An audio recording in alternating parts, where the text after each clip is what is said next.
Hello, and welcome to the Get Lean and Eat Clean podcast. My name is Brian Grin. I'm a certified health coach, trainer, and author. And this podcast is for middle-aged men and women looking to optimize their health and get their bodies back to what it once was 10 to 15 years ago. I will give you simple, actionable items to get long-term sustainable results. Thanks for listening and enjoy the show.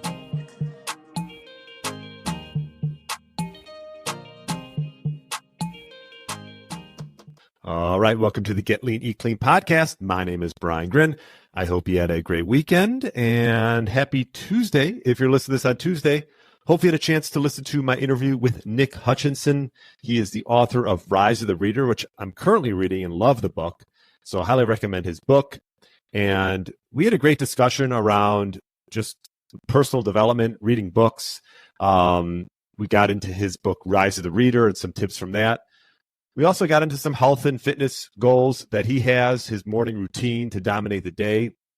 So it's a little bit of a different topic than what we normally talk about, but I'm all into improving in many different ways, whether it's through health, fitness, or personal development or whatever. So Nick Hutchinson was a great guest, and if you haven't already, I highly recommend listening to that interview. That's episode 336.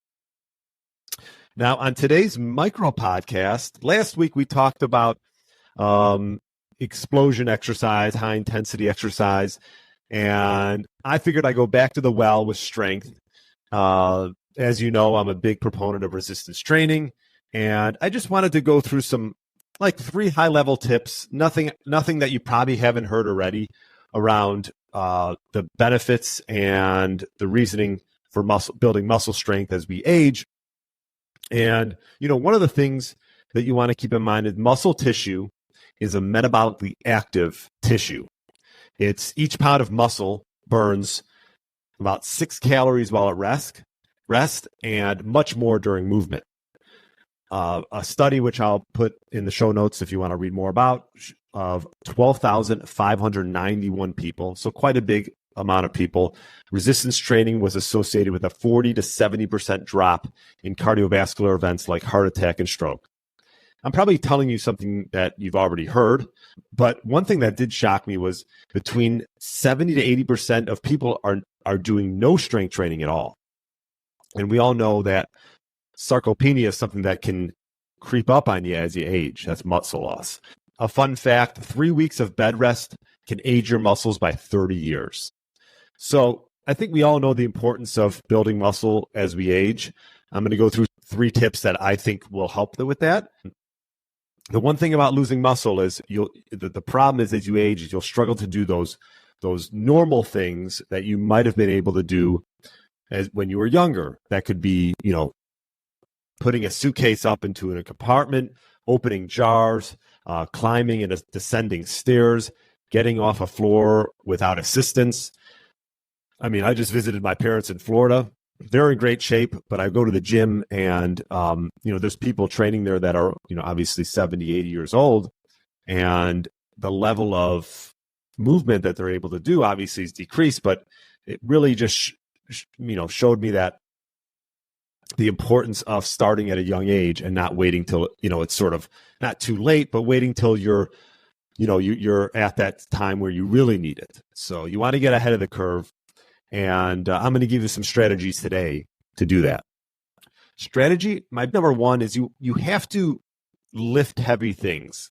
Your muscles will respond to the demands we put on them. So if you ask your muscles to lift heavy loads, they'll grow bigger, stronger, and more powerful.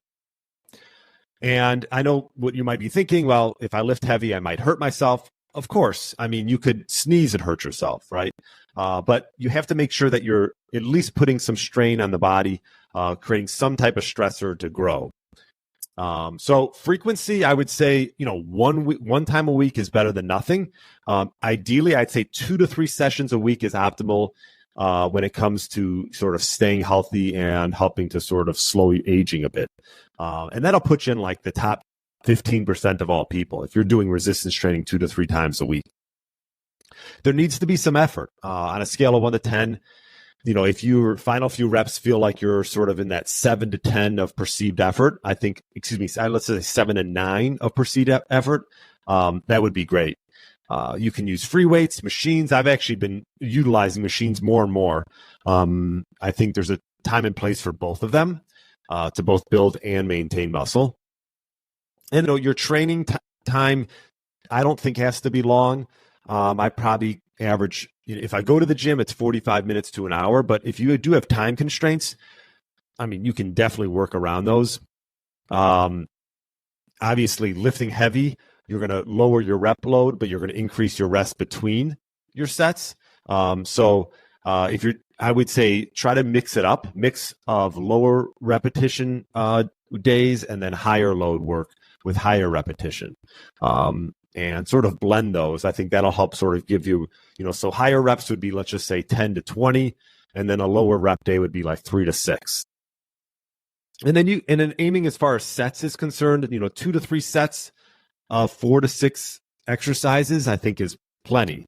That'll translate to probably between about 30 to 60 minutes in the gym. I know there's some people who do some one set to failure work.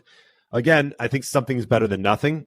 And these are just guidelines, not necessarily rules. So, I think what's most important is the consistency, and then from there, how much effort you're putting in. We need to put some effort in and create some stress to build muscle. I think I see people go to the gym and lift really light and a lot of reps, and they have a lot left in the tank.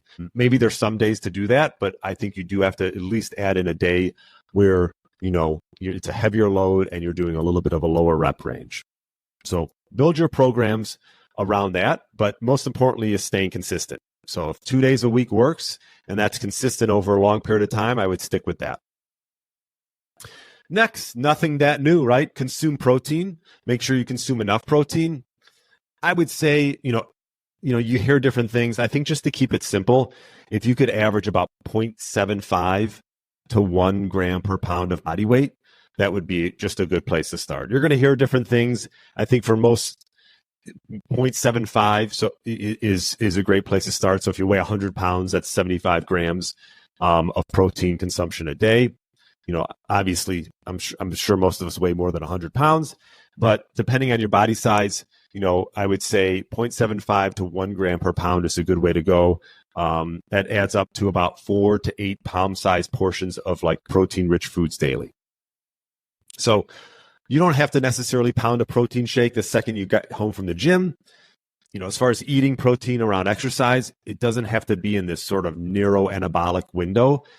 We've learned that as long as it's, consumed within 3 to 4 hours of a workout, you've got what you need. So if you have lunch at noon and you work out at 2, you're good to go right there. You don't have to come home and pound a protein shake right off the bat. You can wait an hour or 2 after that and have something. Obviously, your muscles are hungry for protein after a workout, but as long as it's consumed within 3 to 4 hours, I think that's a good rule of thumb. Lastly, nothing that new is something that sometimes get overlooked, but get enough rest and recovery, really prioritizing sleep. And if I have some prior episodes regarding that and some tips to optimize sleep. But in order to get the most out of your lifts, I think it's important that you have to really listen to your body first and foremost. Okay. There's times where I want to go work out, but I know that extra day of rest, I'm going to come back that much stronger in the gym. So, these back-to-back days of training, you're not really giving yourself a chance to heal. Now, obviously, if you're doing an upper body day, you can follow that with a lower body day the next day. But I try to have about 2 days where I'm doing some type of mobility work, foam rolling, whatever it is, maybe soft tissue work. I love doing yoga on off days, things like that. Just to allow yourself to recover.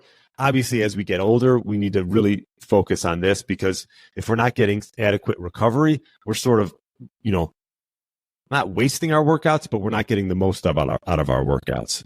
How much rest and recovery? Obviously, optimal sleep would be 7 to 9 hours of quality sleep every night. We all strive for that. But, you want to have these designated rest days between these tough workouts that you do. So Just keep that in mind as you're building your programming. Having a coach to help build programming like myself or anyone in your area, that would be a great place to start as well. So those are my main tips that I wanted to discuss. Just to rehash, right? Lift heavy things. Make sure you're getting an adequate enough protein and calories by all means. And then focusing on rest and recovery has come back stronger the next time you head to the gym. So that's what I want to touch on today. I always come back to strength training. And if you have any questions, feel free to email me, brian@briangrin.com. If you're loving the podcast, I'd love a review on iTunes or Spotify or wherever you're listening. And, just start slow. If you're not used to going to the gym and working out, I highly recommend maybe having some guidance with initially and then sort of learning what to do to build from there. So I appreciate you listening. And have a great rest of the week. I will talk to you on Friday with another great interview. Thanks so much. Thanks for listening to the Get Lean, Eat Clean podcast. I understand there are millions of other podcasts out there, and you've chosen to listen to mine, and I appreciate that. Check out the show notes at briangrin.com for everything that was mentioned in this episode. Feel free to subscribe to the podcast and share it with a friend or family member that's looking to get their body back to what it once was. Thanks again, and have a great day.